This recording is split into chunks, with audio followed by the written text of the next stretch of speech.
বন্ধুরা, welcome back to my channel. আজকে আমি যাচ্ছি কাশ্মীর। এক্সাইটমেন্ট শুনে বোঝাই যাচ্ছে।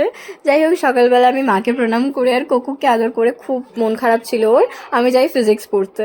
ওখান থেকে আমি ডিরেক্ট মা বাপির সাথে মিট করে চলে যাই শিয়ালদা স্টেশন। আমাদের ট্রেনও চলে আসে ততক্ষণে প্ল্যাটফর্মে, আর আমার দিদাও চলে আসে। আমরা সবাই মিলে একসাথে মিট করে লাগেজ নিয়ে আমরা ট্রেনে উঠে পড়ি। তারপরে আমরা লাঞ্চ করি দুপুরে, আর আমাদের জার্নি স্টার্ট হয়ে যায়। এরম দুপুরবেলার দিকে বসে সবাই গল্প করছিলাম, আর ট্রেনে উঠলে তো টুকটাক খাওয়া দাওয়া হতেই থাকে। তেমনই চা, কফি, চুড়ি ভাজা, ঝালমুড়ি আসানসোলের, তারপরে ম্যাগি। ও মাই গড, এটা খুবই ওয়ার্স্ট ছিল খেতে। আর বিকেলের দিকে একটু কফি খেয়ে এরকম ভিউ এনজয় করতে করতে আমরা প্রায় ধানবাদ ক্রস করে যাই। আর দেখতে দেখতে এরকম ভিউ কখন বিকেল পেরিয়ে রাত হয়ে যায়, আর আমরা ডিনারও কমপ্লিট করে নিই। তার সাথে মিষ্টি দইও ছিল।